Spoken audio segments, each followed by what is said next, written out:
Blogging the Boys has a story up, Brian, with our favorite, Mike McCarthy, our favorite coach since Jason Garrett.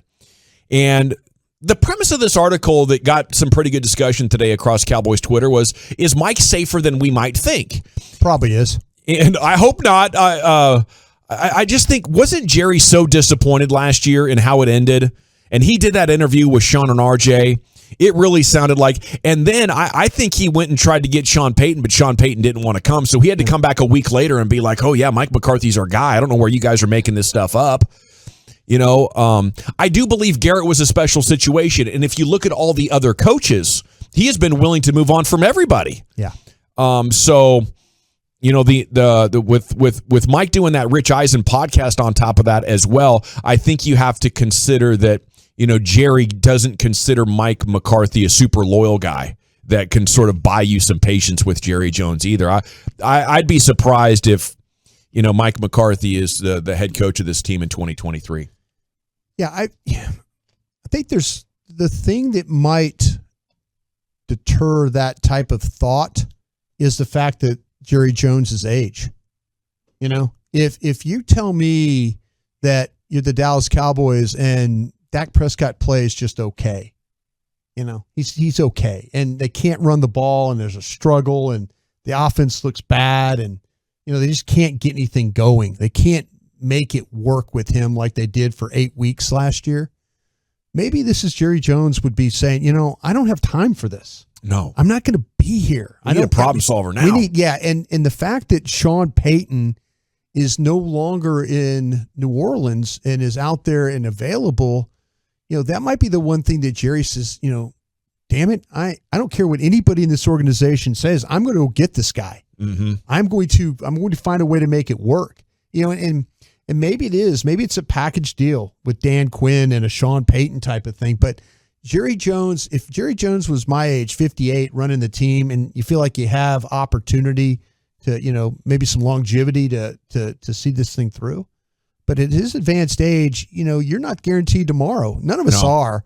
But for him, it's got to be like, you know, he's seeing his friends pass on. I think he stacked the deck against Mike McCarthy and is like, okay, if you can coach your way out of this, I'll keep you. Yeah. But if you miss the playoffs or only win one playoff game, then I'm going to give the keys to this recently cleared salary cap and the keys to Dak Prescott to Sean Payton. I think we're going to go for it. That's where I think if Mike McCarthy is the one that's going to have to save his job, because if it doesn't work with Kellen Moore, Mike McCarthy is going to have to step in. If it works with Kellen Moore, all bets are off. For sure. Yeah. Okay. Speaking of this kind of stuff and how likely the Cowboys are to make the playoffs, I want to get there through this article. Cowboys Wire has a story up today titled Indispensable: The 5 Cowboys Who Cannot Miss Substantial Time in 2022. So with that in mind, Brian, top 5 Cowboys that they can't afford to miss substantial time. I wrote down my 5. I want to know if you would have the same 5. I know you're busy texting with Matt's sources over there, and we appreciate that. I know you're multitasking. I'm listening. So you got 5 guys that are indispensable. Can't miss substantial time. Yeah, go for it. Okay, so they have their 5. I wrote down my 5. I want to know first, though, who your 5 are. Which names do you go to?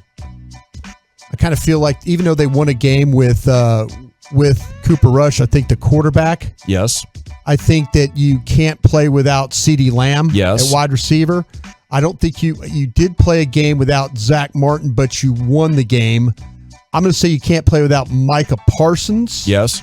I'm going to say you probably can't play with, I think, the cornerbacks. There's 3 of them. I don't trust the second year guy that much. I'm going to say you can't play without Diggs. Yep.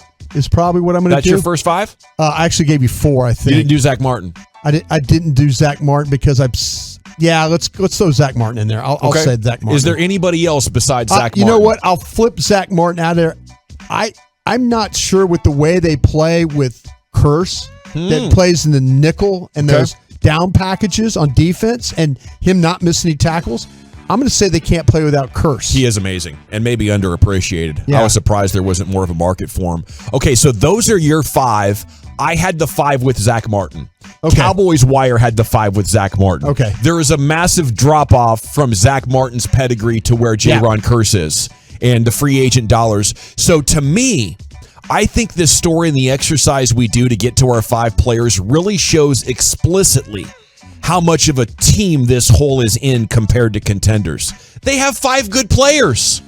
Yeah. You could put Tank in there and say 6.